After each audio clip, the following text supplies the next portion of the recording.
ബലാത്സംഗ കേസിൽ അറസ്റ്റിലായി ജയിലിലേക്ക് പോകുമ്പോഴും അന്വേഷണ സംഘത്തെയും രാഷ്ട്രീയ എതിരാളികളെയും വെല്ലുവിളിച്ചുകൊണ്ടാണ് രാഹുൽ മാങ്കൂട്ടം എത്തിയത്. സ്ത്രീകളെ വഞ്ചിച്ച് പിടിക്കപ്പെട്ടപ്പോഴും ജനം തന്നെ കാക്കുമെന്ന അഹന്ത നിറഞ്ഞ ചിരിയാണ് അയാൾ ചിരിച്ചത്.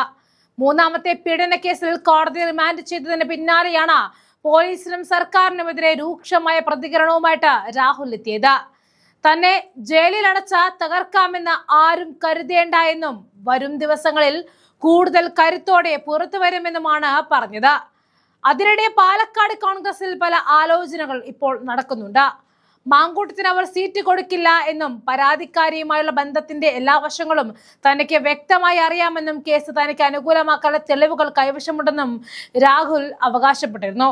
തെരഞ്ഞെടുപ്പിൽ ഇനി സ്വതന്ത്രരായി മത്സരിച്ചാൽ പോലും ജനങ്ങൾ തന്നെ ജയിപ്പിക്കുമെന്ന അഹങ്കാരമാണ് അയാളിൽ കാണുന്നത്. എന്നെ രാഷ്ട്രീയമായി തകർക്കാൻ ആർക്കും കഴിയില്ല. ഇതായിരുന്നു മാങ്കൂട്ടത്തിന്റെ വെല്ലുവിളി. തന്നെ കൊടുക്കാൻ ആസൂത്രിതമായ നീക്കങ്ങളായിരുന്നു നടന്നത് എന്നും ഇതിനെ നിയമപരമായിട്ട് നേരിടുമെന്നും അദ്ദേഹം കൂട്ടിച്ചേർത്തു. അതായത് പാലക്കാട് മത്സരിക്കുമെന്ന മാങ്കൂട്ടത്തിൽ പറയുന്നു. ഇത് കോൺഗ്രസിനുള്ള വെല്ലുവിളിയാണെന്നും വാദമുണ്ട്. തിരുവല്ല സ്വദേശിനിയുടെ പരാതിയിൽ രജിസ്റ്റർ ചെയ്ത മൂന്നാമത്തെ ബലാത്സംഗ കേസിൽ പത്തനംതിട്ട ജില്ലാ മജിസ്ട്രേറ്റ് രാഹുലിനെ 14 ദിവസത്തേക്കാണ് റിമാൻഡ് ചെയ്തിരിക്കുന്നത്. രാഹുലിന്റെ ജാമ്യാപേക്ഷ കോടതി തള്ളിയിരുന്നു. തുടർന്ന് കനത്ത പോലീസ് കാവലിന് അദ്ദേഹം മാവേലിക്കര സ്പെഷ്യൽ സബ് ജയിലിലേക്ക് മാറ്റി. പത്തനംതിട്ട ജനറൽ ആശുപത്രിയിൽ വൈദ്യപരിശോധന പൂർത്തിയാക്കിയ ശേഷമായിരുന്നു മജിസ്ട്രേറ്റിന് മുന്നിൽ ഹാജരാക്കിയത്. അർദ്ധരാത്രി പാലക്കാട്ടെ ഹോട്ടലിൽ നിന്നും അതിരഹസ്യമായിട്ട് നടത്തിയ അറസ്റ്റ് രാഷ്ട്രീയ പ്രേരിതമാണെന്നാണ് ആരോപണം. എന്നാൽ നിർബന്ധിത ഗർഭചിത്രവും സാമ്പത്തിക ചൂഷണവും അടക്കമുള്ള അതീവ ഗുരുതരമായ ആരോപണങ്ങളാണ് പുതിയ പരാതിയിൽ ഉൾപ്പെട്ടിട്ടുള്ളത്. വരും ദിവസങ്ങളിൽ രാഹുലിനെ കസ്റ്റഡിയിൽ വാങ്ങി കൂടുതൽ തെളിവുകൾ ശേഖരിക്കാനാണ് പ്രത്യേക അന്വേഷണ സംഘത്തിന്റെ നീക്കം. അതിനിടയിലാണ് രാഹുലിന്റെ വെല്ലുവിളി ഉള്ളത്. രാഹുൽ മാങ്കൂട്ടത്തിൽ MLA മൂന്നാം ബലാത്സംഗ കേസിൽ കുടുക്കാൻ പോലീസ് നടത്തിയത് പഴുതുകളില്ലാത്ത അതീവ രഹസ്യ നീക്കമായിരുന്നു. പാലക്കാട്ടെ KPM റീജൻസി ഹോട്ടൽ അർദ്ധരാത്രി 1 മണിയോടുകൂടി നടന്ന മിഡ് നൈറ്റ് ഓപ്പറേഷനിലൂടെയാണ് പോലീസ് രാഹുലിനെ കസ്റ്റഡിയിലെടുക്കുന്നത്.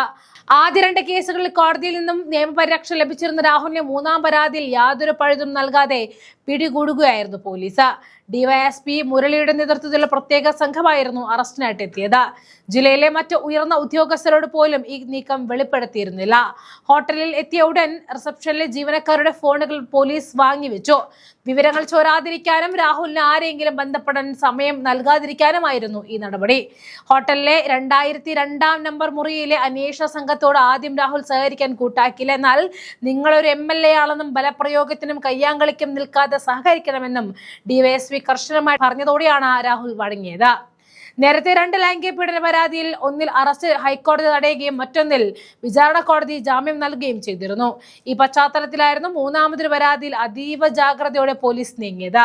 അതേസമയം ബലാത്സംഗ കേസിൽ രാഹുൽ മാങ്കൂട്ടത്തിനെ അറസ്റ്റ് ചെയ്ത വിവരം സ്പീക്കറെ SIT രേഖാമൂലം അറിയിച്ചു കഴിഞ്ഞു. റിപ്പോർട്ടിന്റെ അടിസ്ഥാനത്തിൽ അയോഗ്യതാ നടപടിക്ക് തുടക്കമായേക്കും. SIT റിപ്പോർട്ടിന്റെ അടിസ്ഥാനത്തിൽ നിയമോപദേശം തേടി ശേഷമായിരിക്കും അയോഗ്യനാക്കാനുള്ള നടപടിയിലേക്ക് കടക്കുക.